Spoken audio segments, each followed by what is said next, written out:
Olá pessoal, eu sou o professor Cláudio Freitas, dou aula aqui de Direito do Trabalho para vocês e hoje iremos abordar os princípios do direito do trabalho, uma abordagem sobre os princípios individuais do direito do trabalho.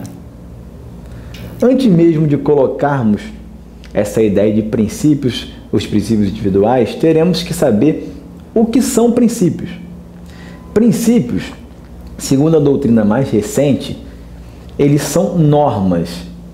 Elas são, porque hoje se tem a ideia de que normas são normas princípio e normas regra. Então, norma como uma imposição, como uma ideia obrigatória que tem que ser seguida pelo cidadão, que ela pode ser emanada na forma de princípios ou na forma de normas positivadas em um diploma, como na lei, na Constituição, e aí temos as normas regra.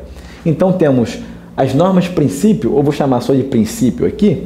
No direito do trabalho, temos uma abordagem do direito individual com vários princípios que servem para a aplicação, interpretação, entendimento e integração do direito do trabalho. E principalmente aqui, de forma inicial, temos o princípio da proteção. Esse princípio da proteção, nós temos que ter uma atenção especial para ele. Porque segundo a doutrina, isso aqui não seria simplesmente um princípio, seria um super princípio ou princípio dos princípios. Por quê?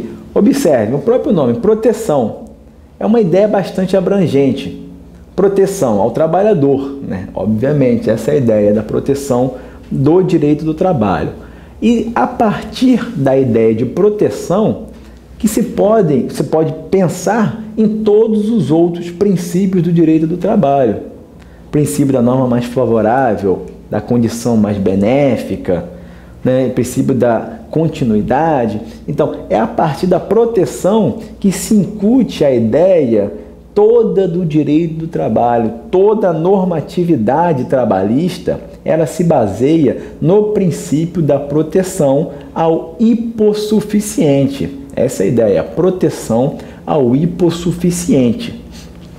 Esse princípio, por exemplo, além de influenciar o direito do trabalho, influenciou, por exemplo, o direito civil, na criação dos juizados especiais, de fazenda pública, enfim. Toda a ideia de juizado, ela veio baseada no direito do trabalho, principalmente no princípio da proteção. Podemos tratar, por exemplo, do Código de Defesa do Consumidor, podemos olhar o Estatuto do Idoso, o Estatuto da Criança e do Adolescente, toda essa normatividade que veio muito posterior, por exemplo, à CLT, nós podemos observar que ela toda foi baseada no princípio da proteção do direito do trabalho, que é a proteção sempre ao hipossuficiente. No caso do direito do trabalho, os empregados, que são a parte hipossuficiente da relação. No Estatuto da Criança, a criança e o adolescente. No Estatuto do Idoso, o idoso. Então, temos essa ideia da proteção como um super princípio ou um princípio dos princípios do qual, aliás, emanaram e emanam todos os outros princípios do ordenamento trabalhista. Então, partindo-se dessa ideia de proteção como um princípio dos princípios, temos um princípio que é emanado da proteção, que é o princípio da norma mais favorável. O que quer dizer o princípio da norma mais favorável? E aqui, pela própria nomenclatura, inicialmente fica fácil de entendermos, que é toda vez em que tivermos uma análise de mais de uma norma a ser aplicado ao trabalhador, temos que aplicar aquela que lhe for mais favorável.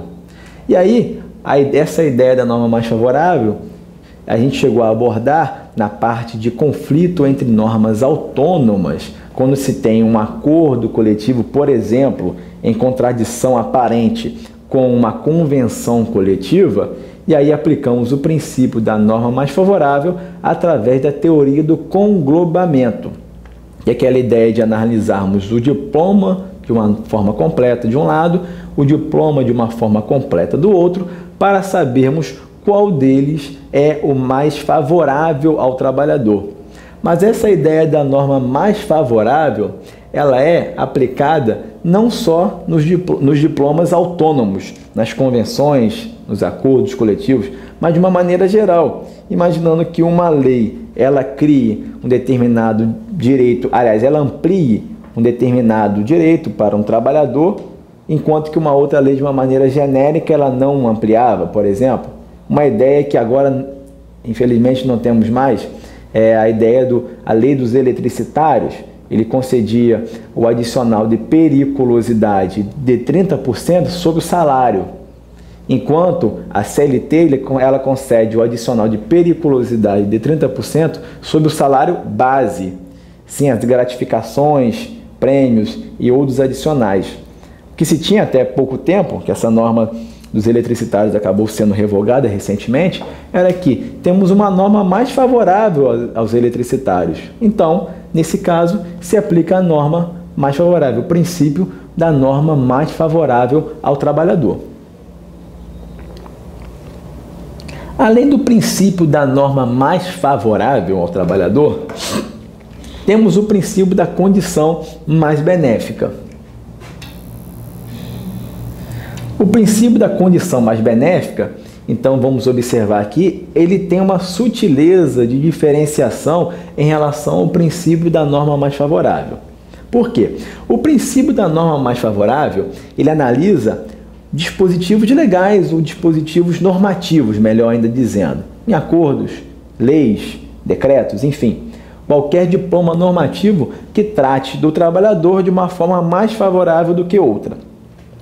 Já o princípio da condição mais benéfica, vocês pensem o seguinte, é condição mais benéfica ou cláusula mais benéfica? Então, observe já que há uma sutileza. Quando falamos de norma mais favorável, fica mais simples imaginar. Norma, ok, até aí tudo bem. Agora, da condição mais benéfica, pensem, condição ou cláusula mais benéfica. Porque nos concursos eles não falam de cláusula mais benéfica, eles falam de condição mais benéfica.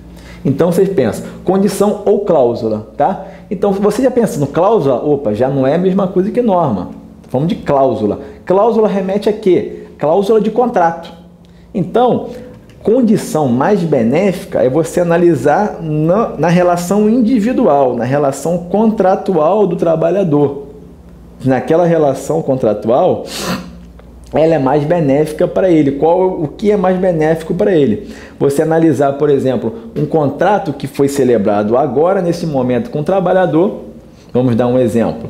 É um exemplo que é utilizado, um exemplo utilizado na súmula 51 do TST ou na súmula 288 do TST, que ele fala assim: o trabalhador que ingressa numa determinada sociedade empresária, ele vai ter as suas cláusulas relacionadas à aposentadoria de acordo com aquela de quando ele entrou na empresa.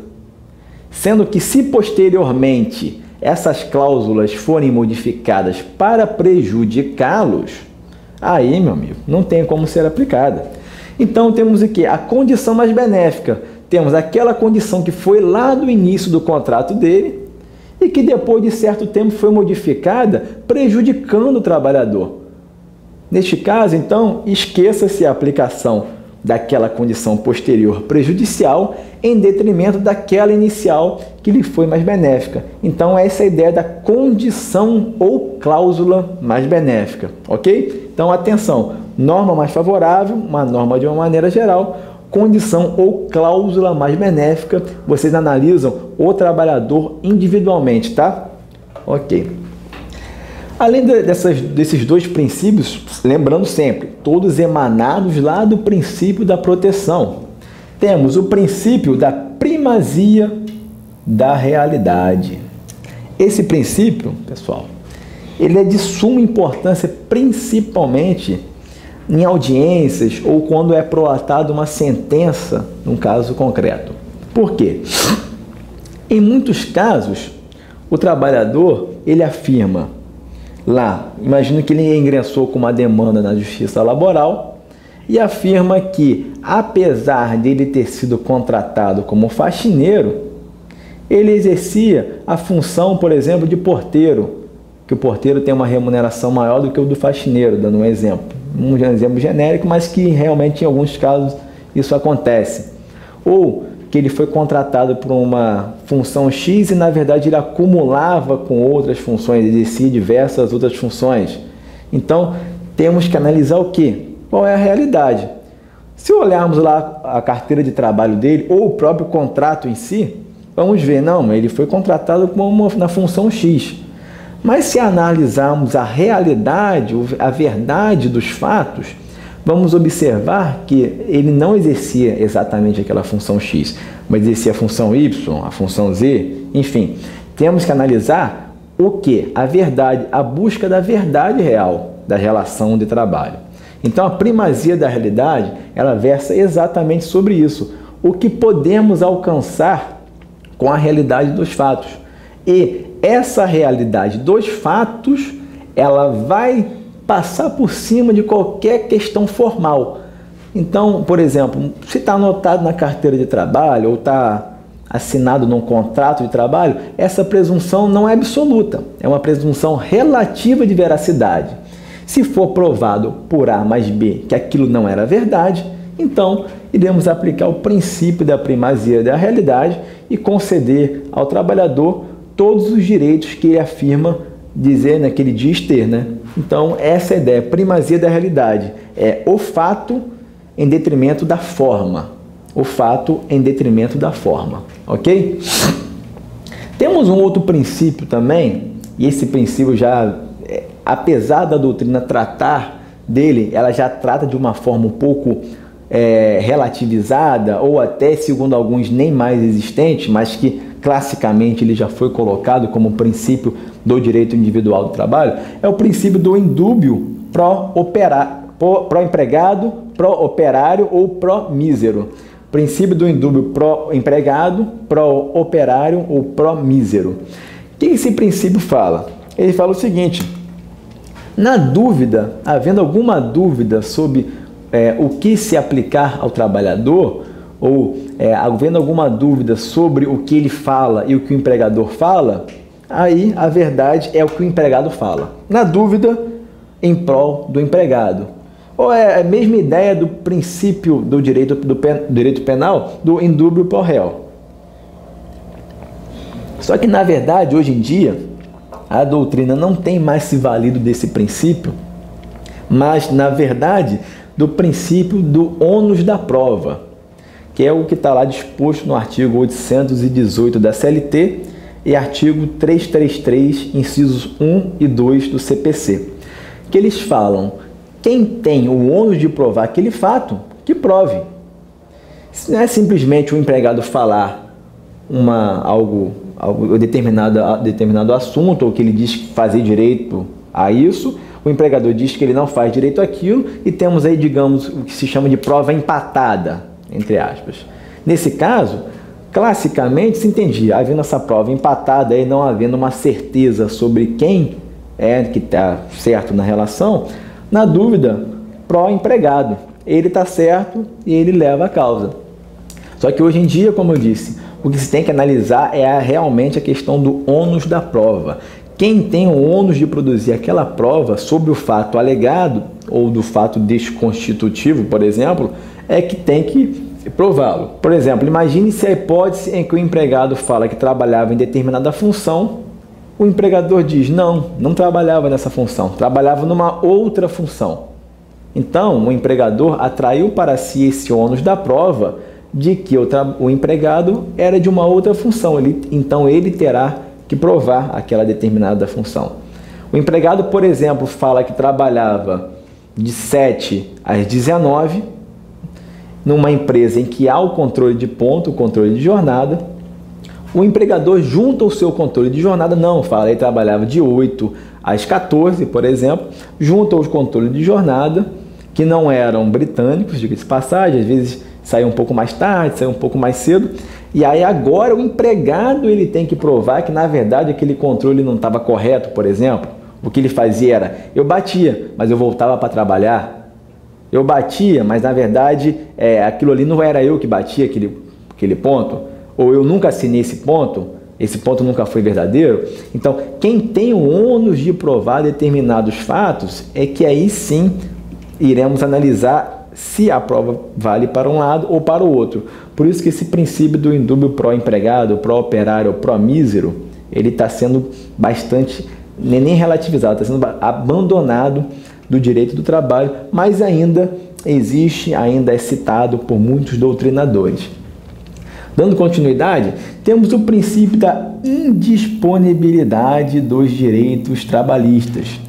Esse princípio da indisponibilidade dos direitos trabalhistas, que tangencia aqui o princípio da intangibilidade salarial e o princípio da inalterabilidade contratual lesiva, esse princípio da indisponibilidade dos direitos trabalhistas, ele fala o seguinte: os direitos trabalhistas, as normas trabalhistas, elas são cogentes, elas são obrigatórias. E aí temos que analisar principalmente, hoje em dia, o artigo 7º da Constituição. Esse artigo 7º, ele é expresso lá em dar um estatuto mínimo, né? Um patamar civilizatório mínimo ao trabalhador, ao elencar todos aqueles direitos mínimos que os trabalhadores fazem jus. Então, a indisponibilidade diz o seguinte: por exemplo, lá na Constituição se fala que o empregado ele faz jus a uma jornada máxima de 8 horas dia e 44 horas semana. Essa é uma regra geral. Então, em princípio, não poderia o empregador exigir do empregado o trabalho em 15 horas por dia e 60 horas semana. O empregado faz jus a um descanso semanal remunerado. Não seria possível o empregador colocar para trabalhar 7 dias na semana ininterruptamente. Então, a indisponibilidade, ela traz essa ideia da norma cogente trabalhista e sem que os empregadores eles possam relativizar. E uma das ideias, né, uma das formas de manifestação da indisponibilidade é a ideia da intangibilidade salarial. E a intangibilidade salarial, ela fala o quê? Não pode o empregador fazer descontos no salário do empregado, por exemplo, não pode o empregador reduzir o salário do empregado, então, porque há esse princípio da intangibilidade salarial como decorrência da indisponibilidade dos direitos trabalhistas. No entanto, isso, como disse, eu coloco como uma regra geral, mas a própria Constituição, no seu artigo 7º, ela fala da irredutibilidade salarial, salvo negociação coletiva. Então, observe que a indisponibilidade, a intangibilidade salarial são princípios que são relativizados em determinados casos, principalmente através da negociação coletiva, que a própria Constituição colocou um dispositivo específico no artigo 7º, inciso 26, que ela fala do respeito à negociação coletiva. Então, o que temos hoje em diversos casos de relativização do direito do trabalho se dá através da negociação coletiva e que o TST tem validado em inúmeros casos. Um deles é a redução salarial, em casos, por exemplo, em que a empresa está quebrando. Isso em último caso também, tá, pessoal? Não é imaginar logo, está quebrando, diminui salário. Não. Temos que analisar, por exemplo, a redução da jornada, a possibilidade de férias coletivas para parte dos trabalhadores ou para todos eles, há outras formas para a solução. Mas o TST tem consagrado a possibilidade de redução salarial como a própria Constituição permite. Então, são princípios que são relativizados. E outra decorrência dele também é a inalterabilidade contratual lesiva, que é o quê? É a impossibilidade também de o empregador alterar o contrato para que prejudique o trabalhador. A ideia da inalterabilidade contratual lesiva, ela também advém da indisponibilidade dos direitos trabalhistas. E ela é carreada posteriormente à intangibilidade salarial na impossibilidade de se prejudicar o trabalhador. A indisponibilidade é essa ideia, não prejuízo, é o princípio do não prejuízo ao trabalhador. Intangibilidade salarial é princípio do não prejuízo ao trabalhador. Inalterabilidade contratual lesiva também é não prejuízo ao trabalhador. Então, pessoal, observe que a indisponibilidade, essa ideia da cogência das normas trabalhistas, ela acaba acarretando esses dois outros princípios posteriores, tá ok? Intangibilidade salarial e inalterabilidade contratual lesiva. Então, a inalterabilidade contratual lesiva, só mais um acréscimo, que ele não pode prejudicar o trabalhador e nem pode também alterar o contrato sem a sua concordância. Não pode alterar o contrato sem a concordância e também sem prejudicá-lo, tá bom? Essa duplicidade de análise do princípio da inalterabilidade contratual lesiva, ok? Um outro princípio, o princípio da continuidade das relações de trabalho. O que pressupõe a ideia de continuidade? É que quando contratamos um empregado, a ideia inicial é que aquela contratação seja contínua, seja por prazo indeterminado. O que leva, então, à conclusão de que, havendo uma contratação por prazo determinado, uma contratação, por exemplo, para uma obra específica, ou uma contratação por experiência, né, ou uma contratação temporária da Lei 6.019, por exemplo, as outras formas de contratação do prazo determinado que eu coloquei estão no artigo 443, parágrafo 2º da CLT, assim como da Lei 6.019, que é um contrato temporário. Imagina, essas formas elas têm que ser expressas no contrato. Se não houver contratação determinada, por prazo determinado, de forma expressa no contrato, não houver lá o prazo especificamente, a assinatura do trabalhador, a concordância dele, então vamos presumir que a sua contratação se dá de forma contínua, ou seja, é por prazo indeterminado. Essa é a ideia do princípio da continuidade. Ademais, temos mais alguns princípios aqui no direito individual, que são esses três últimos aqui. Temos o princípio da despersonalização do empregador, despersonalização da figura do empregador. O que quer dizer a despersonalização do empregador? Nas relações de emprego, temos a figura do empregador e a figura do empregado.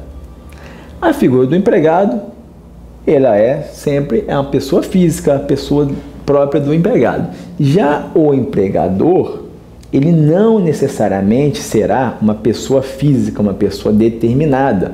Ele pode ser uma entidade jurídica, uma pessoa jurídica, que pode ser desde uma sociedade empresária, uma sociedade, por exemplo, de advogados, uma sociedade, uma organização não governamental, uma sociedade não lucrativa, não econômica. Então, não há essa ideia de pessoa física no empregador. O empregador, ele simplesmente se fala de uma maneira genérica, é empregador ou sociedade, ou enfim, não se precisa colocar a pessoa física do empregador na relação empregatícia, mas tão somente do empregado, ok? Mais um princípio aqui, é da irretroatividade das nulidades trabalhistas. Esse princípio da irretroatividade das nulidades trabalhistas, ele tem que ter uma ideia prévia que é a seguinte: quando há um vício de uma determinada relação, ele pode ser um vício que acarreta a nulidade ou um vício que acarreta a anulabilidade daquela relação. Uma relação, imaginando uma relação contratual. E aí os vícios vocês podem analisar no direito civil. Um vício de nulidade, por exemplo, um objeto ilícito, um objeto nulo, um contrato simulado que leva também à nulidade. Já a anulabilidade pode ser alguma forma que não foi seguida, enfim. Alguns vícios que eles podem ser tanto a nulidade, que são os vícios mais pesados, mais fortes, que eles acabam com o contrato desde a sua formação, e aí temos uma nulidade ex tunc, né, que é desde lá de trás, desde a formação do contrato, ou seja, não se produzindo qualquer efeito jurídico, e temos a anulabilidade, que é ex nunc, ou seja, a partir do ocasionamento daquele vício, ou seja, não é desde a celebração do contrato. Você celebra o contrato, ele prossegue até aquele local, aquele momento em que se observa que houve o vício. Então, quando é anulável o contrato, então dali para frente, da observância do vício para frente, é que ele não vai produzir mais efeitos. Nas relações contratuais, nós não vamos analisar de acordo com essa dicotomia clássica do direito comum, do direito civil. Nós iremos analisar o seguinte, e esse é o exemplo clássico. Pegue, por exemplo, um contrato de um menor de 12 anos de idade, por exemplo. A Constituição, ela não permite o trabalho do menor de idade, já de cara. Ela só permite o trabalho do menor aprendiz, que tem uma lei específica, que fala a partir dos 14 anos, dos 14 aos 24, que é a regra geral, sendo que o contrato do menor não pode ser abaixo dos 16 anos, salvo o aprendiz, e menor de 18 anos não pode trabalhar em atividade noturna, perigosa ou insalubre. Então, são essas três faixas: 14 anos para aprendiz, 16 anos de uma maneira geral e 18 anos para atividades noturnas, perigosas ou insalubres. Neste caso, imagine, isso acontece muito, infelizmente. O menor de 12 anos de idade já está trabalhando numa venda, por exemplo. Na venda perto da casa dele, trabalha lá durante 2 anos, 1 ano e meio, de 12 anos até 13 anos e meio ele trabalha. Se analisarmos a Constituição, o que vem repetido na CLT, aquela relação é absolutamente nula. É um trabalho totalmente proibido e se utilizássemos da regra do direito comum de dividir nulidade e anulabilidade, é um contrato nulo.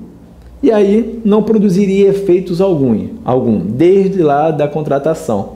Então o que teríamos? Era um menor contratado, não teria direito à carteira assinada, não teria direito a verbas salariais, 13º, FGTS, férias proporcionais ou férias integrais, enfim, qualquer direito. Se analisássemos dessa forma clássica do direito, que é dividindo nulidade e anulabilidade. No entanto, o direito do trabalho fala o seguinte: tudo bem, o contrato é nulo, mas os efeitos do contrato não vão ser nulos, não. Nós não vamos retroagir lá no começo do contrato para torná-lo nulo. Ele será nulo daqui para frente. Então, o que se tem é uma nulidade ex nunc. Você decreta a nulidade do contrato, no entanto, aquele menor, por exemplo, ele vai fazer jus a todos os direitos como o trabalhador maior tem. Anotação, recolhimentos, pagamento de salários, 13º, férias, enfim, todos os direitos. É uma nulidade ex nunc, ou seja, ela não é retroativa, é uma irretroatividade das nulidades trabalhistas. Tudo bem? E por fim, princípio da imperatividade das normas trabalhistas, que ele acaba sendo analisado também, de certa forma, junto com o princípio da indisponibilidade. Então temos imperatividade junto com disponibilidade. Por quê? Dentro daquela ideia de normas cogentes trabalhistas, dentro da obrigatoriedade das normas trabalhistas, não se pode aí, então um ao que o Estado impõe ao empregador, ao que o Estado impõe ao empregado. Por exemplo, se há um dispositivo do artigo 482 da CLT que elenca lá os justos motivos para o encerramento da relação laboral pelo empregador. Temos lá desídia, temos embriaguez habitual, e essa embriaguez habitual está sendo já analisada de forma diferentemente, até por conta da Organização Mundial da Saúde.